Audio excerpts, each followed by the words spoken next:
Title Update 1 added a lot of content to Monster Hunter Wilds, and in this video I'm going to be showcasing the new and improved best builds for the sword and shield, utilizing the new armor pieces along with some of the new weapons, and I'll also talk about a special build that is very unique and rewards a unique playstyle, and I'll be saving my favorite build for the final part of the video. With that being said, hello everyone, my name is Dark Hero and let's get started. So the first build that we're going to be focusing on is going to revolve around one of the new weapons added with Title Update 1, which is actually quite powerful and in some cases is even better than the Artian weapons. And that is the Zoshia Sword and Shield that, thanks to its unique skill, the White Flame Torrent, can actually output a crazy amount of damage. Now in typical Capcom fashion, the skill's description doesn't really tell us anything, as it quite simply states that you get a chance to deal additional damage after landing an attack. Once again, shout out to Latent Power, Capcom really loves naming skills like this. So the way that this skill actually works is actually pretty simple despite what the game tells you, and whenever you attack a monster with the Zoshia weapons with the White Flame Torrent skill, you're going to generate those additional hits that you are able to spot by those white flashes, and that additional secondary hit that you get that is essentially the same thing as when you get the Corrupted Mantle is always going to deal a fixed 50 damage, although you're able to increase that damage whenever you use the Scorcher skill, which I'll talk about in a moment. But if you keep hitting the monster over and over again, you're going to trigger it at very random times, and that is actually the key to this skill, because whenever you hit a monster, you essentially have a 1/3 of a chance to generate that additional hit. So right there I got it, and because I got lucky, it will actually reset the chance back to 1/3. However, this has an internal cooldown of 3 seconds, so if I keep hitting the monster over and over again, within those 3 seconds I'm never going to have the chance to generate that additional hit. So if I hit the monster right there, I didn't get lucky, and now I have 2/3 of a chance to actually get that additional hit. And I didn't get it right there, which means that if I wait 3 additional seconds and wait for the internal cooldown to get over, my next hit is going to be the guaranteed additional hit of the White Flame Torrent, which right there I got the 50 additional damage. To test this, I basically just kept hitting the training dummy over and over again, and as you can see there is a pretty simple pattern where every few hits I end up getting that additional hit, and it's always consistent apart from a couple of scenarios which I guess we can attribute to some frame counting errors, which a lot of issues with this game can be attributed to that, but hopefully this gives you a good visual representation of how the skill is going to work with the sword and shield and how often it's going to proc with these many hits. Now as I said before, White Flame Torrent can actually become more powerful. You can increase its damage by having the Scorcher skill that you can find on the Guardian Rathalos armor set, with this being a set bonus that requires a 2-piece or a 4-piece from the Guardian Rathalos. So if you are wearing 2 Guardian Rathalos armor pieces and you get Scorcher 1, you are going to increase the damage of the White Flame Torrent from 50 to 69. Although against most monsters you are likely only going to see a 60 damage number, and with Scorcher 2 or 4 Guardian Rathalos armor pieces, you're going to raise the damage from White Flame Torrent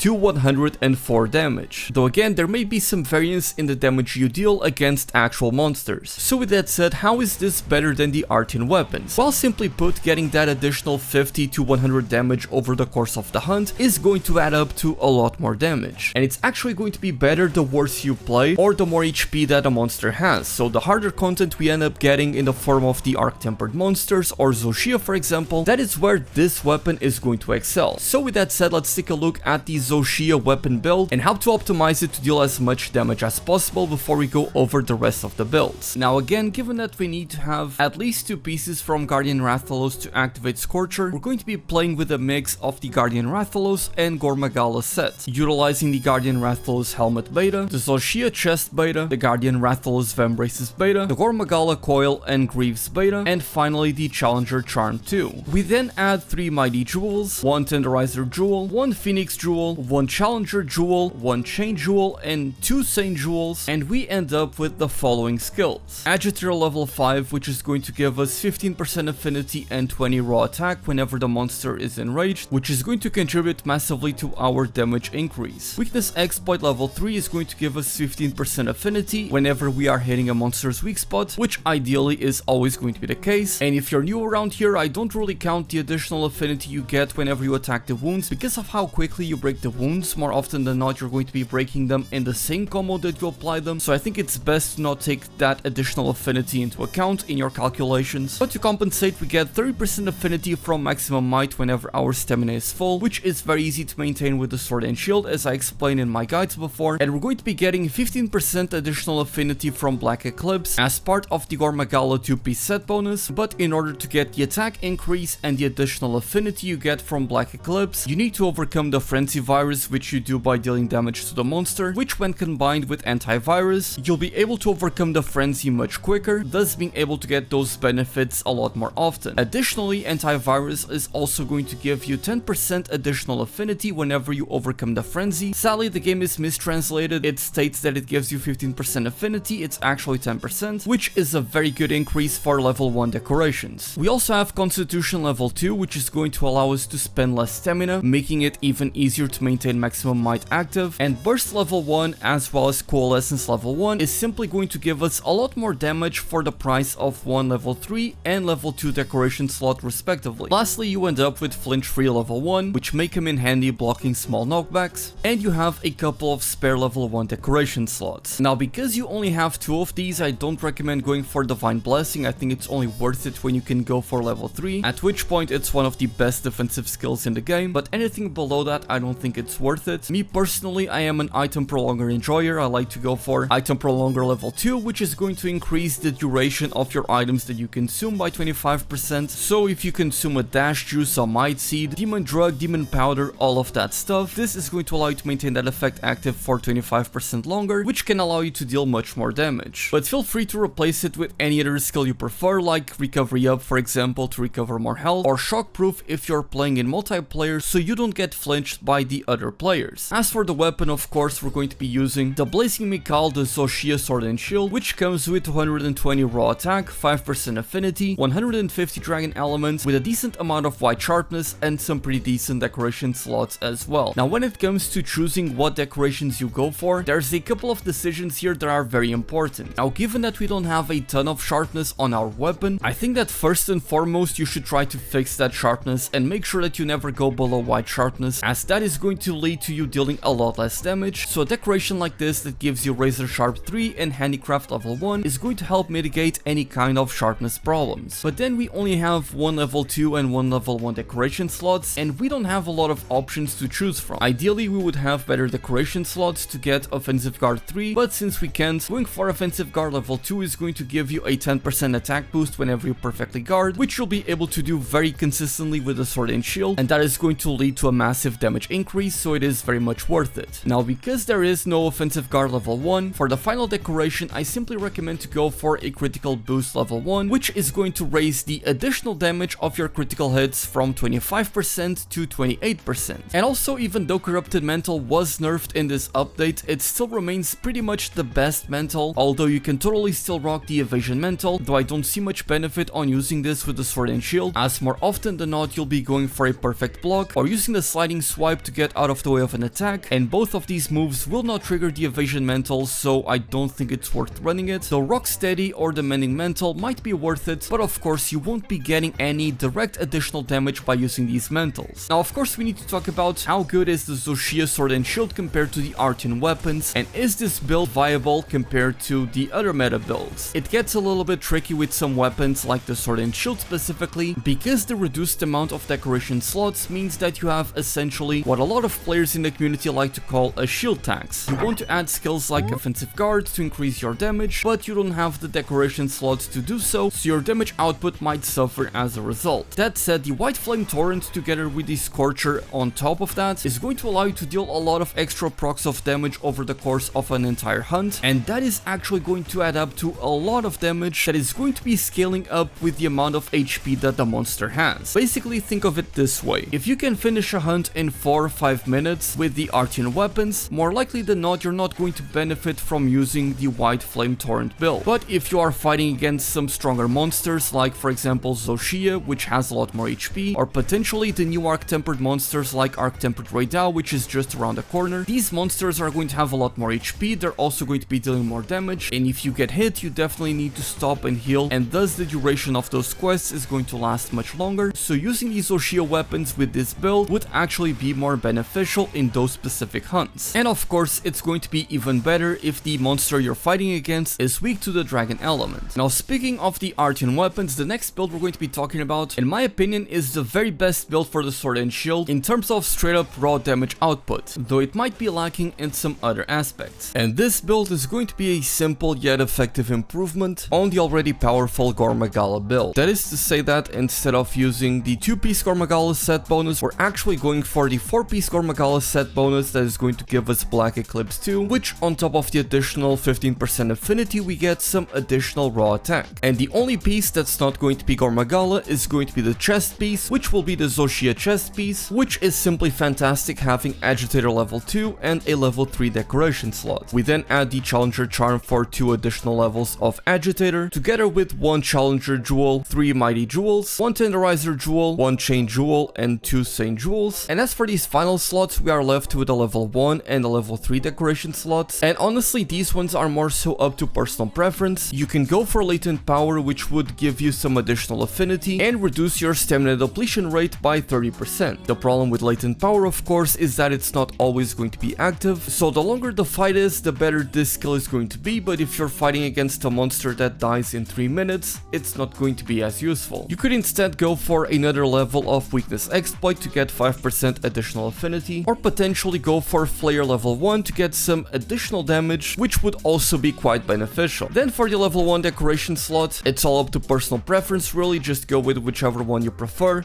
Constitution is of course going to be beneficial to maintain your maximum might, and Shockproof would be the #1 recommendation if you're playing in multiplayer. Now, as for your weapon, of course you can still go with the white Flame Torrent weapon from Zoshia, or any other weapon you prefer, but of course the one that is going to be performing the best is going to be the Artian weapons. As I said in my previous build videos for the sword and shield, you ideally want to have as many attack boosts as possible in both the production bonus as well as the reinforcement bonus, but have 1 or 2 reinforcement bonuses saved up for sharpness boost, so you never run out of white sharpness. So for my personal preference, this sword and shield is pretty much perfect. The only thing I would change is swapping the element boost for another attack boost. And of course, this one has paralysis. You can go with a different element. This could be a blast weapon, this could be a fire weapon, it doesn't really matter. It's going to perform quite well, as you're going to be doing a lot of raw damage with this build. And for the weapons decoration, something like this would be perfect, where you get critical boost level 3, where you raise your critical damage from 25% extra damage to 34%, offensive guard level 3 to increase your attack by 15% whenever you perfectly block an attack, and the timing is very generous. It's very easy to maintain this, so this is a must on all sword and shield builds. And of course, we then also have the Razor Sharp together with Handicraft, which I also get an additional level of Handicraft on my Guardian Jewel to again be able to more easily maintain our sharpness. Now, given that I have 2 levels of Handicraft on both of these decorations, it would actually work quite well in your favor to only have 1 level of sharpness boost on the reinforcement bonus and have the rest be attack boost, as you'll be able to maintain that sharpness very easily with these skills. Again, this build is very simple, and I suppose the biggest drawback of the build is that you're going to be around 75 to 80% affinity, which ideally it would be a little bit higher, but this is currently what I believe to be the strongest sword and shield build when it comes to straight up dealing damage. Though again, whenever you start dealing with monsters with larger HP pools, the previous build would actually become better over time. Now that said, let's shift our focus to some other builds that are still quite powerful but offer a lot more comfort or some additional benefits that these builds have not covered. So the next build is one that a lot of you guys have been asking for me to cover on this channel, and one that I didn't mention in my previous sword and shield builds video simply because I didn't think there was a need for it. But now that we have Zoshia and we're going to be getting Arc Tempered Raidao and potentially a siege quest later down the road, something like this becomes a lot more viable, and that is a support set for the sword and shield. That is to say, a build that can still allow you to deal a lot of damage while still being able to heal your allies as you are playing in multiplayer without having any detriment to your damage and your overall performance. And honestly, I'm quite happy with the performance of this build. It's surprisingly quite powerful, so let's get into it. So for this build, we're going with the 2-piece Gormagala by having the Waist and the Greaves. Again, for that very easy 25% affinity that we get from Antivirus together with Black Eclipse 1, the Zoshia Helmet Beta to give us Agitator and recovery speed and some very good decoration slots, the Guardian Fulgur Engineath Mail Beta to give us maximum might and again some good decoration slots, and the Guardian Arcveld Vambraces Beta to give us Weakness Exploit 2 and 3 level 1 decoration slots. We then go with the Challenger Challenger Charm 2 to give us Agitator level 2. And as you can see, we're going to be slotting in a ton of Friendship Jewels. This is what gives us the skill wide range, which allows you to share the benefits from the items you consume to other players. And when you get to wide range level 5, not only will this effect cover pretty much the entire arena and even beyond that, but your teammates will also get the full benefits of the items you consume. So if you drink a Mega Potion, they're going to be healing for the entirety of a Mega Potion. They will get the same duration of the benefits of a Demon Drug or a Might Seed. All of that is going to be shared. But it's not like this build is going to be losing out on any effectiveness when it comes to damage, because you have Agitator level 5 to give you additional attack and affinity, on top of Maximum Might, Antivirus and Black Eclipse 1, together with 2 levels of Weakness Exploit and Burst level 1. And if you are using an Artian weapon like the one I showed you before, you can slot in those powerful offensive decorations, and you're still going to be able to deal a really good amount of damage. Now, it's kind of annoying that you need to spend 5 level 1 decorations to get wide range level 5, as I believe that previously you only needed 3 levels of this skill to get to the maximum effect, so that means that we cannot reach Speed Eating level 3, but in my opinion it's already quite good with only 2 Gobbler Jewels, as this will increase the speed at which you consume your items, and it makes it pretty much instant at level 2, and it feels kind of bad to be spending a level 2 decoration slot with a level 1 decoration, but again, you already get so many good benefits out of using this build when it comes to damage, that you are not going to be that far behind other players when it comes to a DPS race. And again, the idea for this build is to be playing in multiplayer for the bigger fights. If you are farming Zoshia, Arc-Tempered Raidao, or any siege quest that we might eventually be getting, you can run up with this build and your friends are going to be happy to have you, as you're going to be able to heal them and you're not going to be losing out on a lot of damage. And of course, because you're using the Sword and Shield, not only can you consume items while your shield is out without needing to sheath your weapon, but also you have a very fast weapon with a lot of mobility and low commitment attacks, which means that you can very easily find the opening for you to stop attack, get away from the monster, and be able to heal your teammate in time before they end up carting. I've seen a lot of people struggling with Zoshia, as it is a quest that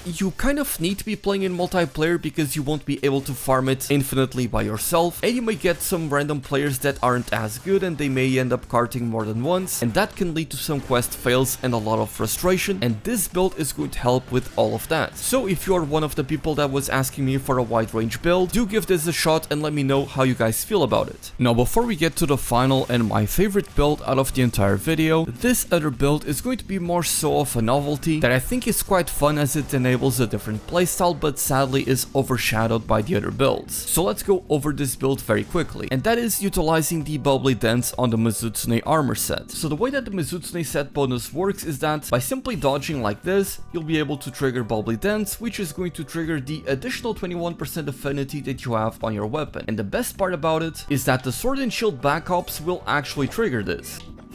So as you do these back hops, you'll be able to trigger the Bubbly Dance and get that additional affinity, and have a lot more iframes on your dodges as well as your back hops. And you don't even need to be dodging any attack, just doing these rolls around or a back hop anywhere is going to work. For this, we're utilizing the Mizutsune Sword and Shield, which has the unique skill Sleeked Blade, which will increase your affinity by 9% whenever you are wet, and by 21% when you are afflicted with Bubble Blight. And the idea here is to try to have those 21% affinity always active. For that, we are wearing the 4-piece Mizutsune armor set with the Zoshia helmet beta, and then we add the Challenger Charm. Then we add 2 Challenger Jewels, 2 Phoenix Jewels, 2 Tenderizer Jewels, 2 Physique, and 1 Sprinter Jewel. And as for the weapon, we're going to be slotting in a Guardian Handicraft Jewel. And for the weapon, which is actually a very good weapon, especially if you can get the effect active, we're going to be utilizing a Razor Sharp Handicraft to take care of our sharpness problems with a Guardian 2 and Critical Jewel 1. With this, we end up with some very good skills such as Offensive Guard 2, Crit Boost 1, and Critical Element 1 on the weapon. And on the armor set, we have Agitator 5 and Weakness Exploit 2 to give us additional affinity, with Burst 4 and Coalescence level 2 adding a lot more damage, and Constitution 5 is going to greatly diminish the stamina we deplete, and since we're going to be doing a lot of backsteps, Constitution as well as Marathon Runner is going to help with our stamina, and Evade Extender is a nice defensive skill as well as recovery speed. Unfortunately, because the Mizutsune set requires a 4-piece set bonus to apply the Bubble Blight on you, it means that we need to invest into this set set bonus, which sadly isn't particularly amazing. After all, by having a 2-piece Gormagala, you're able to essentially add 25% affinity onto any build by having Black Eclipse 1 and Antivirus 3. It also deeply upsets me that Capcom didn't give the Mizutsune armor set any levels of Resuscitate, which would have made Bubbly Dance a ton more powerful, but as it is, it's a fun set to play around, especially if you like to do a lot of back hops and have a lot of iframes on your dodge, and of course you can even couple this with the evasion mental and it's going to work even better. But still, it doesn't quite compete with the rest of the builds, but it's a fun alternative for you to play around with the new armor set. Now for the final build, this actually is my favorite out of all of these, as it offers you a lot of comfort in many different ways. And seeing as currently there isn't a lot of difficult content in Monster Hunter Wilds, you can do most of these things very easily. You don't always need to go for the max DPS build, and a build like this that is only about 5% weaker than the best DPS builds can still do a lot for you, and again provide you with some skills that you would not be able to use in those meta builds. And this build is going to be using a mix of the 2-piece Gormagala and the 2-piece Zoshia armor set. So as you can see, we're using the Zoshia helmet beta and the chest beta, the Guardian Arcveld Vambraces beta, and the 2-piece Gormagala Coil and Greaves beta with the Exploiter Charm too. And for your weapon, just go with whichever one you prefer, but of course the Artian weapons are going to be the best option. You then slot in 2 Challenger Jewels, 2 Mighty Jewels, 1 Tenderizer Jewel, 1 Chain Jewel, 2 Saint Jewels, and 3 Protection Jewels, and you end up with the following skills. And this is what's crazy about this build. You get a ton of affinity by having both Weakness Exploit level 5 and Agitator level 5 that is on top of the Antivirus with Black Eclipse, and even Maximum Might level 2. So with this build you have 90% affinity without taking into account the 20% additional affinity from Weakness Exploit when hitting those wounds, and without taking into account any affinity that you would get from the weapon. But you also get some additional utility in the form of Divine Blessing 3, which is the best defensive skill in the game apart from maybe Evade Window and Evade Extender. You also get a couple of levels of Constitution, 1 level of Recovery Speed, which I added the Recovery Jewel to get 2 levels of Recovery Speed, which is going to couple very well with the Super Recovery set bonus that we get from having 2 pieces from Zoshia, which is going to give us some additional passive healing, so you won't be needing to stop to heal a lot of the time. If you're playing well and only getting hit every once in a while, you'll be able to naturally recover over time, especially if you're using your Palico. You pretty much never have to stop to heal yourself. And we also get 1 point of burst for that sweet additional damage. Again, burst is by far one of the very best 1-point wonders in the game, where it's very much worth it to always add at least 1 level of burst into your builds, I guess, unless you are playing with a greatsword. And in your weapon decorations, you can even replace the Razor Sharp decoration with Master's Touch, which would give you an 80% chance to not lose any sharpness whenever you land a critical hit. And because we're going to be having so much affinity with this build, you might just never have to worry about your affinity with the skill. Again, this is currently my favorite build in Monster Hunter Wilds, as you get all of that sweet affinity, you never have to deal with your sharpness, and you also get that passive healing that just allows you to chill and have fun and never have to worry about your health. And again, because we have all of those offensive skills, it's also not like we're going to be missing out on a lot of damage. So it is actually a very competitive build that just so happens to make the game even more fun. With that said, let me know how you guys feel about these builds. Was there anything that I missed, and which weapon I should make builds for in the next video? With that being said, my name is Dark Hero, thank you all so much for watching, and as always,